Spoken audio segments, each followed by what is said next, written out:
Ellie Savitt is the elected prosecuting attorney for Washtenaw County. What's up, everybody? This is probably a first that an elected prosecutor is here at an EntheoFest, but let me just say why. We're here to celebrate the 1-year anniversary of Ann Arbor becoming the first jurisdiction in the state of Michigan to functionally decriminalize entheogenic plants. Give it up for the Ann Arbor City Council for that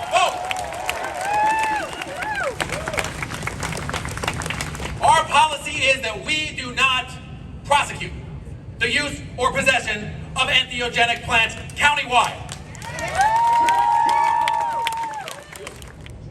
We all know the statistics.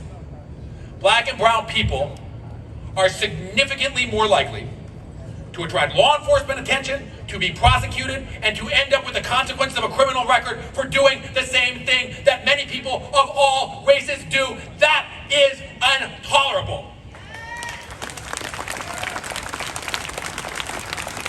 So what are we decriminalizing? What's actually on the resolution? We look at 4 main categories: mushrooms containing psilocybin, cacti containing mescaline, plant combinations similar to ayahuasca that contain DMT. DMT and MAOI are basically the ayahuasca concoctions. So ayahuasca is a modulation of DMT, so it can be orally active. There's about 4,000 different combinations of plants that have that. And then also plants containing ibogaine. So iboga is a plant that comes from West Africa, from Gabon region, but there's also volcanga, there's star jasmine, there's lots of other plants that have ibogaine in it. And that's been really useful for helping people connect with their ancestors. Recently, they've also found it's been really valuable for people, helping people with opioid substance issues. And same thing with a lot of the other plant medicines here. They're good for substance issues and things like that, like ayahuasca, and also with mushrooms. So terrible is it? How wicked is it that as a state, we tell those people, you're not allowed to use the medicine that works for you. You're not allowed to use the substance that provides you the greatest relief with the lowest amount of side effects. And if we catch you using these substances, we're gonna lock you up in jail. What does that do? What does that say to our citizens that have discovered that these substances provide them greater relief with less side effects?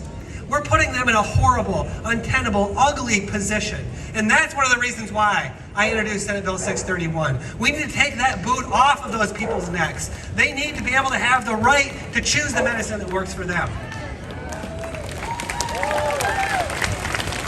Because if we're still free in this country, if we're still free to do what we want, to put in our bodies what we want, and to engage in behavior that doesn't harm others, then we should be free to use these substances for their medicinal benefit, for their religious benefit. And that's why we need to pass Senate Bill 631. That's why I introduced this important legislation. Thank you. Our magical plants and fungi can do what nothing else can. They can fling open the doors of perception and allow so much light, inspiration, insight, and beauty to be seen. They can also be so beneficial for treating depression or PTSD or addiction or suicidal ideation and much more. The Judeo-Christian Islamic tradition strictly separates humans from the wisdom of nature. We see the result. Our ecosystem is in grave peril. We must have transformational changes in human consciousness in order to make the changes that we have to make. Einstein said, no problem can be solved from the same level of consciousness that created it. We know that the most valuable thing of all is not the altered states, but altered traits in our behavior, traits that are wise and joyful and adaptive. This is our small start, and our growth from here will be exponential. We can help create happier people on a healthier planet. Thank you.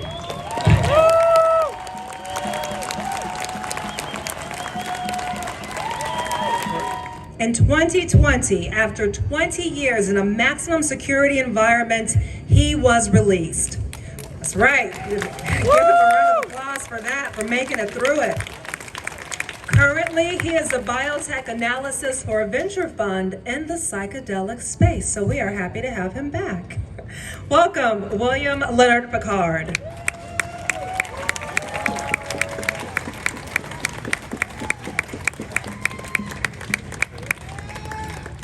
Good afternoon, Ann Arbor.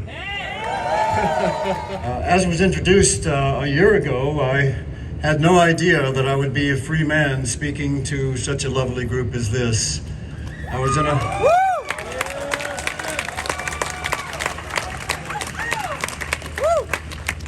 a very small cell, 60 square feet, all steel and cement, with a narrow slit in the wall and a cuff port for which one bent to be handcuffed to walk to the shower twice a week. And this effectively went on for, 20 years, under sentences of 2 life sentences without possibility of parole. Never ever to see or hold one's children or wife or family, career, job, future, income, most friends, all gone forever, never to be acquired again. That's a very dark place. And there are so many still there for nonviolent drug offenses. I trust that we'll look back in 100 years or 20 to see that it is uncivilized to maintain adults in long-term incarceration, decades, for nonviolent offenses. So it was a great privilege to be, by the compassion of a distinguished jurist and an act of Congress, actually, a great miracle, a series of miracles, to be released into this wonderful world. The first few weeks, I would frankly, walking the trails and the dry arroyos of Santa Fe, and little rabbits running across the trail, and people going, good morning, good morning, good morning. It was all so human and so blessed and so natural and so kind, and I had forgotten that gentleness that we all share. And so this is the world that you all are privileged, and I'm now privileged to occupy. And it was also a great wonder to step into the world where I see, as so many have referred today, the corporatization and medicalization of psychedelics. I'm caught between 2 worlds, because I know both those that are very much against patenting psychedelics and therapy, and those that are more classically underground and feel that perhaps mushrooms should be shared among friends as a gentle sacrament, so that we might walk down trails in the moonlight or sit around campfires and talk about things.